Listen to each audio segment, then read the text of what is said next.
दोस्तों, अगर मैं आपसे कहूं कि एक अनपढ़ गवार और शक्ल से चोर दिखने वाला व्यक्ति यीशु मसीह के ऊपर यह आरोप लगाता है कि वो अपराधी था, वो बलात्कारी था और जो उसके चेले थे उन्होंने उसको भगवान बना दिया, मतलब उसका प्रचार करके वो भगवान नहीं था, तो आप हैरान हो जाएंगे कि कोई इतने पवित्र परमेश्वर को ऐसे कैसे बोल सकता है।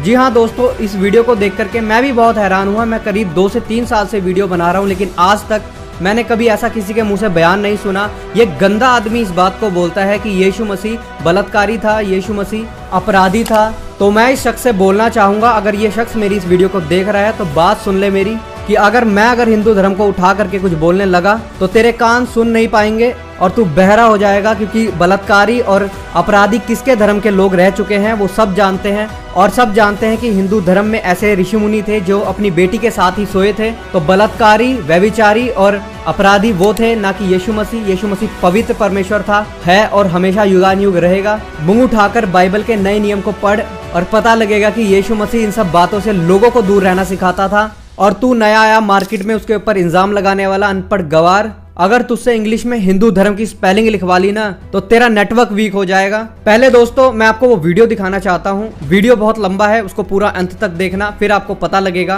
पहले आप इस वीडियो को देखिए, उसके बाद फिर हम बात करते हैं। अभी आपने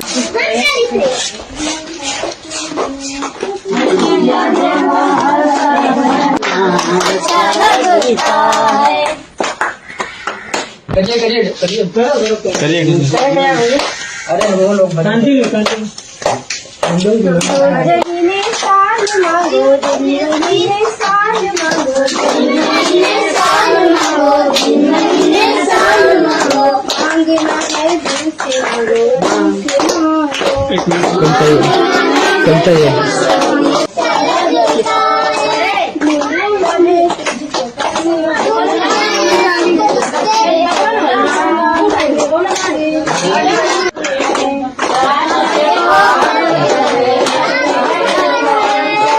उस विधि में नहीं है जिस विधि में आप सत्संग कराती हैं, और मैं सत्संग कभी कभी जाता हूँ। मैं कभी नहीं करवाती सत्संग, ये पहला सत्संग। तो बिना कराए आप ट्रेन हो गया है? नहीं तो मैं बता हाँ, अचानक से ये पहला दिन है, पहले दिन में सुबह आपकी बुद्धि उठी और मेरी बात सुनिए। हम कानपुर में मेरा मायका है, वहाँ पे सत्संग होता है जी, तो वहाँ पे हम 1-2 बार गए हैं, तो हमें थोड़ी सी नॉलेज होगा इसलिए हम करवा रहे हैं। और आप क्या जानते हैं, आपने अभी बोला कि हम सत्संग में हैं, हाँ है। मैं अपना वीडियो फोटो सब दिखा सकता हूँ, तो दिखाइए। और जैसे हम लोग मिलते हैं तो राम राम करते हैं। चलिए मैं जो करूँगा उसका जवाब देना, अगर आप इससे हो तो। चलिए ठीक है, अगर हमें पता तो बिल्कुल देंगे ना? हाँ, अगर पता तो देंगे, नहीं चलिए ठीक है। जय यीशु। जय यीशु वाला मेरे हमारे में नहीं होता। ये तब होता है जब आप पूरा ये सब उतार देंगी, ये जो टीका और ये चूड़ी पहने हुई है, तो ये दूसरा इसके नहीं, तो इसके बाद जो है नहीं, तो दूसरा वाले का रास्ता यही है, कोई तीसरा रास्ता नहीं है। और फिर इसके बाद आप जब किसी मिलोगे तो जय यीशु भी बोलोगे, और ये कोई कुरान, गीता या जो है कोई और ग्रंथ नहीं रखा हुआ है, ये आपका इसको पढ़ो और पढ़े तो खूब टीक लगाए हो, इसको चारों तरफ ये देखो, ये टीक लगाए हो, कहाँ गया रुको दिखाता हूँ, ये। और ये बाइबिल है, और बाइबिल किसी दूसरे का नहीं है। नहीं तो सत्संग से क्या तरीके का होता है ना? नहीं तो सत्संग बस वो आप हमको जो समझा रही हैं ना, हम समझ रहे हैं। अब हम भी जो समझा रहे हैं वो आप समझ रहे हैं, बस खाली दूसरों को समझाने की कोशिश न करो, खाली आप हमें समझाओ। तो हम बस इसीलिए आए हैं कि हम जानना चाहते हैं यहाँ कैसे होता है, और हम कुछ नहीं जानना चाहते। यहाँ कभी नहीं होता, आपसे बता रही, पहला चक्कर है। तो ये आप हिंदू धर्म में पैदा हुई थी, ठीक, और दुर्भाग्य से आप रिश्तेदार बनी किसी और की, जो कि ईसाई थे नहीं, बन गए, और फिर आप उनके चक्कर में आप ईसाई बन चुकी हैं और उनके रास्ते पर चल रही हैं। आप अंगीकार कराती हैं। अंगीकार का क्या अर्थ होता है मुझे पता, और जय यीशु का क्या अर्थ होता है ये भी मुझे पता है, क्यों होता है ये भी पता है। तो मैं यही बता रहा हूँ कि आपको तो सब पता है, तो उसमें और ना बताओ हमें, बस इतना जानिए कि आप अपने धर्म से भटक चुकी हैं और आप गलत दिशा में जा रही हैं।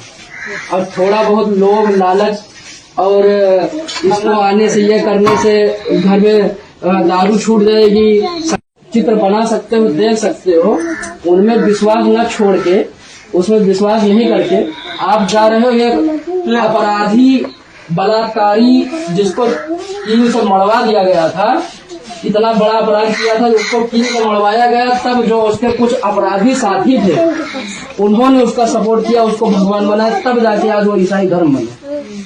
वो पहले से भगवान नहीं था, पहले से वो भी सब एक ही आर्यवर्त में पैदा हुए थे।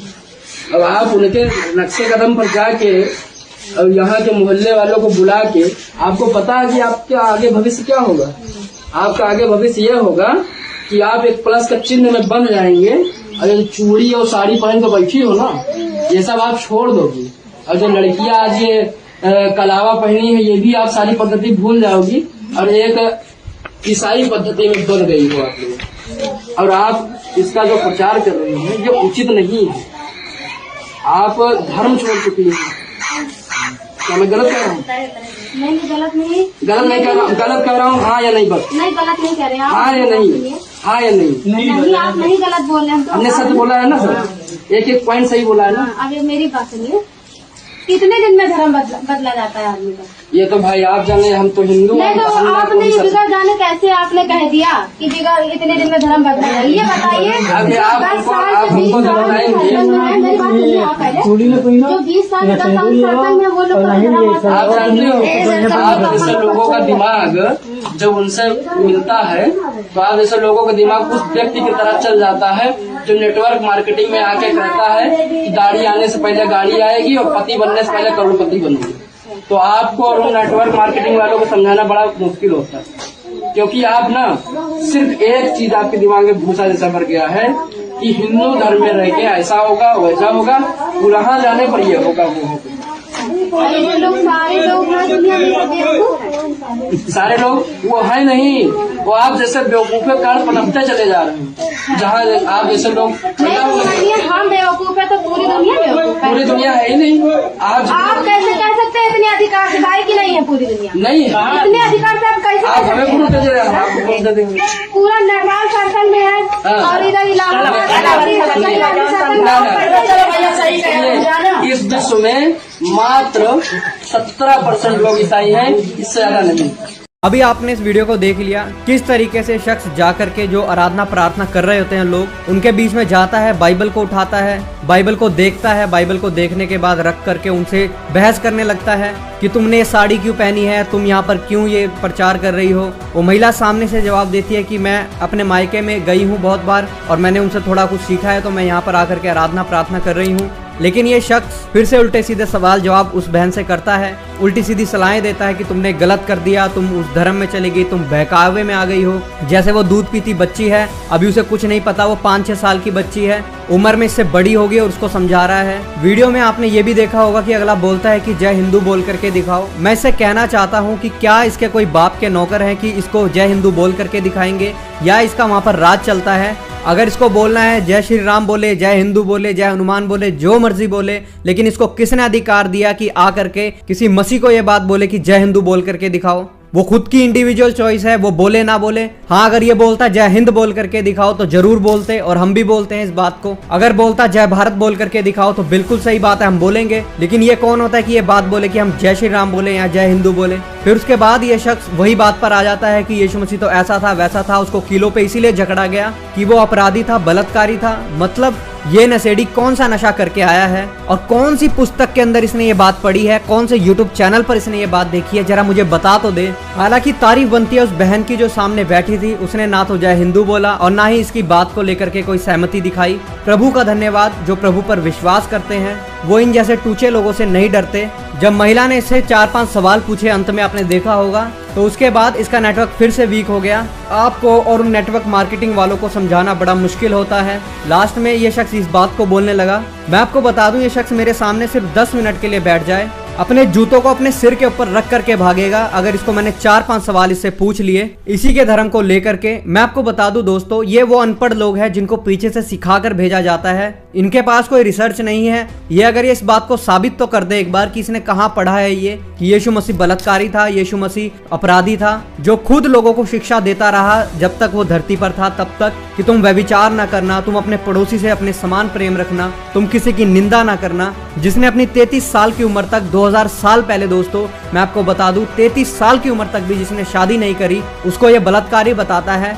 सिर्फ 5 मिनट लगेंगे। अगर मैंने 5 मिनट भी इनके धर्म के ऊपर थोड़ी सी भी रिसर्च की तो पता नहीं कितने सारे बलात्कारी निकल करके आ जाएंगे। लेकिन हम कभी भी इस बात को नहीं बोलते हैं, ना ही हम इन सब बातों को लेकर के इनके धर्म के ऊपर कभी उंगली उठाते हैं। आप हमारी वीडियोस के अंदर जा करके देखें, हमने कभी आज तक ऐसी कोई बात नहीं बोली। लेकिन इसको किसने अधिकार दिया कि ऐसे क्रिश्चियनिटी को मजाक बनाए, ऐसे यीशु मसीह का मजाक बनाए और इतनी गंदी शर्मनाक बात बोले यीशु मसीह को लेकर के? ये बात तो बिल्कुल भी सहन योग्य नहीं है। बाकी दोस्तों आप इन सब बातों पर क्या सोचते हैं जरूर कमेंट बॉक्स में लिख करके बताएं। हम अपने चैनल से आपके लिए हमेशा ऐसी वीडियोस लाते रहते हैं, तो अगर आप हमारे चैनल पर नए हैं जरूर चैनल को सब्सक्राइब कर लें। मिलते हैं फिर किसी और वीडियो के अंदर, तब तक के लिए सबको जय मसीह की। प्रभु आपको बहुत